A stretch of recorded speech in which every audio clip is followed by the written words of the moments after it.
Hello and welcome to yet another round of Write with Influence, the pocket-sized podcast that helps you write better copy and make more sales. I hope you're keeping well. In the UK, we're still on a lockdown, so no public gatherings, staying at home. Personally, not much has changed for me as most of my work is online, and Malk is still having to work as his firm is making components for the emergency hospitals that are being built. I suppose a slight difference is I'm doing probably a lot more video conference meetings right now, and I'll be honest, I'm getting a little bit lackadaisical when it comes to my appearance. It used to be that I would try as hard as if I was, say, going up to London to meet someone in person, smart clothes, hair done, makeup on. But with so many more video meetings, I can't be expected to sustain that level of personal grooming. This is someone who works from home. My regular hairstyle is a bobble and my attire is conference t-shirts and jeans. So I am having to relax my standards a little bit, well, quite a bit. It's got to the point now where, because my eyebrows are fair, normally if I was having a video meeting or a meeting, I would pencil them in so that people could see my eyebrows. And well, it has got to that stage now where I only draw them on if I really want to impress someone, or if I don't know them well enough and I worry that they're not going to be able to interpret my facial expressions without said eyebrows. Is she surprised? Is she annoyed? No idea. These are very strange times indeed. And don't forget that right now I am offering some additional free resources for you. So Mondays I'm releasing a short lecture, and that's based on my workshop training materials, where I share some of the specific copywriting techniques and exercises that I use with clients. And then on Thursdays, I'm doing a 30-minute Ask Me Almost Anything session that's at 4 p.m. UKM time. UKM time? UK time. I'm really enjoying them. I haven't been promoting them a lot right now with everything else that I've got on, but I love spending 30 minutes with a handful of people, helping any which way that I can. And yeah, I will draw on my eyebrows for those sessions. So, let's get on with today's episode. Today we're talking about beliefs, and in particular, beliefs that can stop your customer not just from buying your product, but from listening to you completely. We all know that in marketing, you sell the benefits, you agitate pain points, but if you don't first tackle the beliefs that can stop someone even considering your product or service, it almost doesn't matter how much marketing you throw at them. They're not going to budge. For example, you could tell me about all the amazing benefits of skydiving, the feeling of flying, the views, the thrilling experience, the once-in-a-lifetime opportunity that I'll remember for the rest of my life. But if you don't first tackle my belief that skydiving is dangerous, that my parachute will not open, and that my reserve parachute will also not open, well, I don't care how wonderful it sounds. Because not to sound like Mr. T, but I ain't going on no plane. It sounds way better when he says it. Look, dismantling these beliefs is the first gate that you have to get through before any of your other marketing is going to work. And I've identified 3 common beliefs that can hold people back. The first one is that people don't believe you. The second is that people don't believe there is even a solution to their problem. And finally, they don't believe that your product or service will work for them. So first up, people don't believe you. I know this is crazy. You're trustworthy, reliable, you offer a great service, but, people may have been burned by other companies in the past, or they may have preconceived ideas about your industry. For example, salespeople are sleazy, marketing agencies are full of bluster. But you can use this to your advantage. In episode 7 of the podcast, I talk about this in more detail. In the episode Why Do People Hate What You Do, featuring some of my dad's favourite rants about things that annoy him. The first thing you need to do is identify what the stereotypes or assumptions might be about people in your industry. One of my favourite copywriting stories, and since I've read about this, I've never been able to find the reference, which is really frustrating. Apparently back in the day of phone book advertising, a plumbing company did research about what people didn't like about plumbers. And then they created this knockout advert titled, "We'll turn up on time and smelling nice." So they'd done their research. They'd found out that people were frustrated by having to spend time waiting around for someone to show up, only to be greeted by a plumber who smelt like a giraffe. Now, that's a great example of tackling a false belief that plumbers are all the same, and if I hire a plumber, they're going to be late and stinky. So think about what the possible frustrations are with your industry, and then make sure that you're showing and explaining why you are different in your marketing to break that belief and that stereotype. Because, as I said, your customers may have been burned by others in the past.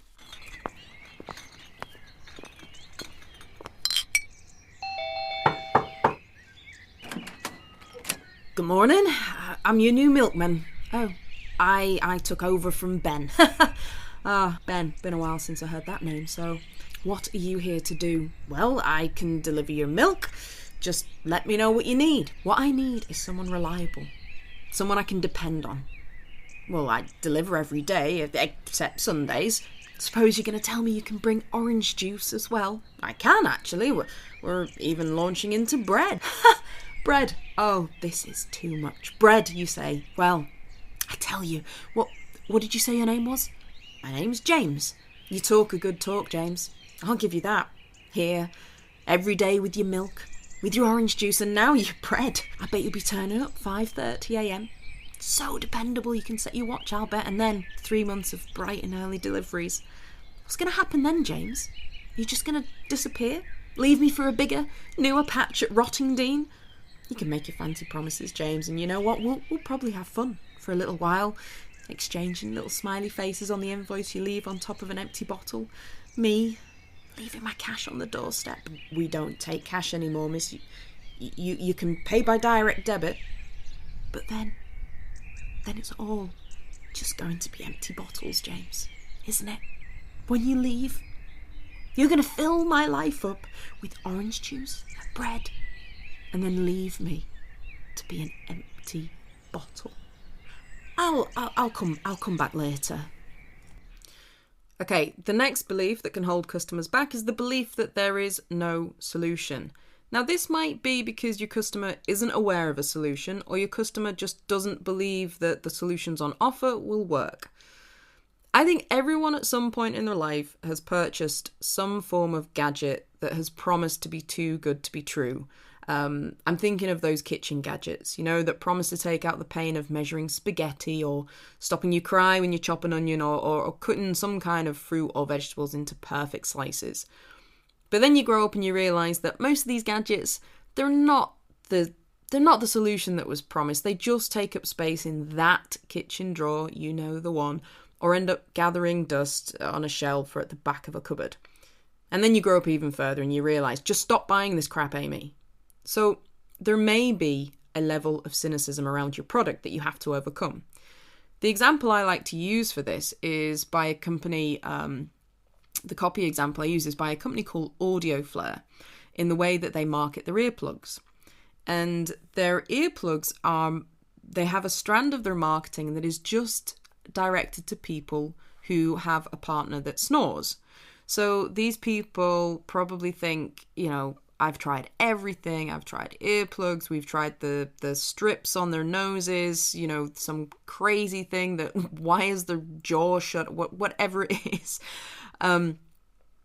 They understand that their target market could be skeptical if they have not yet found a solution to the problem. And so what's really interesting is their marketing copy doesn't start by saying, hey, we have these revolutionary earplugs. Instead, they tackle the disbelief first. And I'm going to read out the copy that is on their site, and I just think it does it really well to sort of talk to the customer where the customer is at that moment in time, where they might be thinking, earplugs, I've tried earplugs, they don't work. So here's what they write. Traditionally, ear protection had relied on plastics, foams, silicones, and if you're desperate, cotton wool. These are used to absorb sound, but they still allow low-frequency sound to penetrate.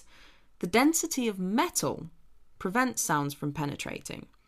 Now, metals have always been good conductors, so convention would suggest they're not a good choice for blocking sound. However, metal has to have a direct connection to conduct sound. So isolate the metal with a soft foam inside your ear, and you end up with the most effective earplug ever made. So What they're doing here is they're tackling the disbelief first instead of jumping into how great the product is. And they're also they're introducing something new, the idea of an earplug that has a metal centre surrounded by foam. That is perhaps enough for people to think, do you know what? I'm willing to give this a try. And in fact, when I've used this as an example at conferences, every time I show this, I have people coming up afterwards asking me, what was the name? The name of the earplugs, please, before I kill my spouse. So that can be, if you can overcome that cynicism by telling your target market perhaps something new, something they may not realize about the way your product is manufactured or the way you deliver your service in a way that is different to other products and solutions that they may have tried and failed to get results with. Now, the other lack of belief relating to your product is that your customer may not even be aware that there is a solution to their problem. And again, at conferences, I've used this example in the past about my dad, which I'll explain. And what follows is a dramatisation of those events. Hi, Mum. Where's Dad? He's in the office clearing out junk. Wow.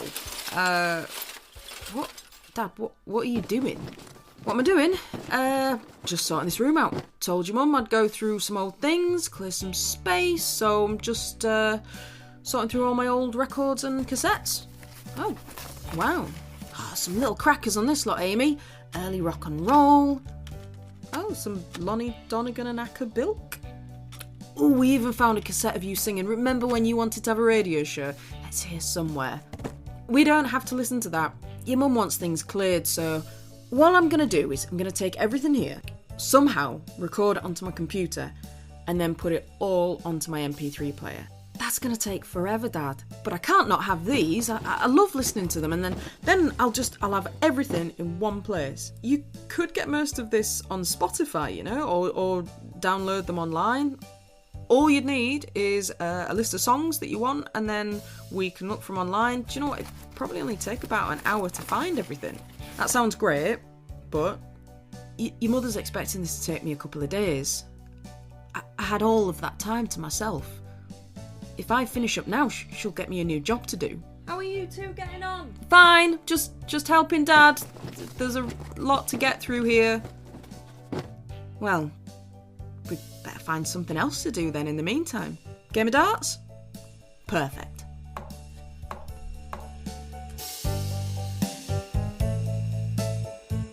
This is almost a true story. So my dad was looking for a way to consolidate all of his music, and he thought the solution for having all of his favourite records, all his favourite songs in one place, was to catalogue everything he had and transfer it to an MP3 player. He didn't know Spotify existed or that he could download songs online, so he had no idea to even look for it.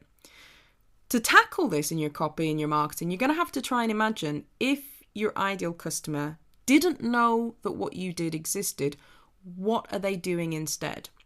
So in my dad's case, we could mention no longer needing to catalogue favourite CDs and records, freeing up space of CDs and records without losing the music you love, having all the favourite music in one place and accessing it at any time that he likes. Finally, the last belief is that people don't believe your products can get results for them. It can be very easy for us to believe that something that will work well for the people won't necessarily work well for ourselves.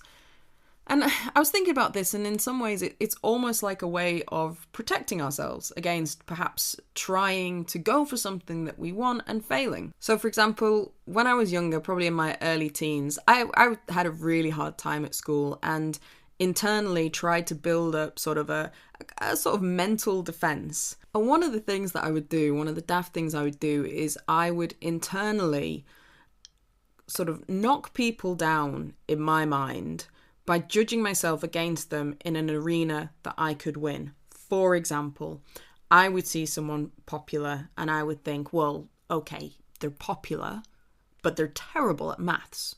And I really liked maths. I was good at maths. And I would say to myself, yeah, I mean, I could go to parties if I wanted to, and I could probably get kissed by loads of boys, but I don't want to risk my ability to solve algebra by wasting my time on that. You know, there's no point in me trying to be popular because it just doesn't work out for smart people like me. Now, obviously, this is bunkum. And if I was being honest with myself, I desperately wanted to go to parties and I really wanted to try and fit in. But I was convincing myself that there was no point in trying because being popular was not for the likes of me. And anyway, I had algebra. Thankfully, I grew out of that craziness. But I do acknowledge that people can still have that it won't work for me, it's not for me, it's for other people mentality. And you don't want people thinking that when it comes to your product. One way around this is, similar to the other disbeliefs, is to identify those possible things that are holding people back and tackle it head on. Don't pretend that people aren't thinking this way. For example, if you have software, tell people that it's easy to use, even if you hate computers. Or let people know that they don't have to be an SEO expert to use your SEO plugin and get results. Or you don't need $1 million budget to advertise your business and get regular, high-paying clients to get in touch with you. But here's a warning, it has to be true. So you don't want to tell people that they don't need to be an expert in your Google Analytics course if they do need some foundational understanding. Otherwise, it's a slippery slope into quick fix marketing where all you need is an idea and your credit card and you can build a huge audience of raving fans and generate income while you sleep. No, it takes a lot of hard work to do that, and you do need skills, a great product, and a lot of tenacity. So in summary, the 3 beliefs that can hold people back is that they don't believe you. You've got to get over that trust hump and show them that even if they've had a bad experience with other companies in the past, that you are different. They may not believe that the solution either exists or they may not be aware that the solution exists. So one of the things that you can do is to show why what you have is different, or acknowledge that if they're not aware of the solution, acknowledge what they are doing today and explain why they no longer have to do that. Finally, they may not believe in themselves. So explain that they don't have to be an expert, an athlete, super popular, have a huge budget, whatever it may be that could hold them back from being more receptive to your marketing offer. But of course, it has to be true. That's all for today. Don't forget to let me know what you think in the comments. If you haven't left a review and would like to do that, that would be awesome. Let me know as well if there's something specific you'd like me to cover in an upcoming episode, and I will always do my best to help. Till next time, keep believing, and remember, you can't ignore what people believe, because beliefs, they can be a powerful thing. I was a bit surprised to hear John had entered this fencing tournament. I didn't even know he played, fought, competed. I don't know what the word is. He just got it into his head that fencing was for him and he could win. Where is he? He was getting checked. Here he comes. What on earth? Hiya. Just about ready to go on? Are those egg boxes? Yeah. Made my own protective body gear. Pretty good, I think. That's not the proper gear. Where's your sword or your foil or whatever they... Is that a car radio aerial? Just as good as their fancy foils. Look, Amy, whether you believe you can or you can't, you're usually right. I believe I can win. So, I'm right. What did your life coach say about this endeavour? Told me I had delusions of grandeur. That was nice, wasn't it? Excuse me, we're about to announce the... What on earth are you wearing? I call it Fencing Chic by John. None of that is regulation apparel. You can't go on, John. You'll just have to cancel. Oh, we're not cancelling. This is televised. We have no other games scheduled. If we don't broadcast something now, we're going to lose millions in network revenue. Just go. Just get on. Announcing 3 times fencing champion Derek Riggleby, an upcoming newcomer. No, sorry, just checking my notes. Just a newcomer. No one's heard of him before. John. Oh, just John. Okay, and in 3, 2, 1, and fight. It's an unusual start. John seems to be wearing a homemade protective jacket made from egg boxes, and he seems to be using a car radio aerial, swiping into the air with no particular form or strategy. Just haphazard, albeit with, I would say, unbridled enthusiasm. Derek is understandably cautious, circling his opponent with cat-like precision, and John has managed to land one of his wayward strikes and caught Derek off guard, and there he goes again. Derek's foil is stuck in the cardboard egg box, leaving him without a weapon. John sees his chance and I guess you would call that, just bashes Derek with the aerial again and again and again, and rapidly the points are clocking up for John. Poor Derek can only stand there in amazement. And there we have it. The new reigning world fencing champion is just John. See? What did I tell you?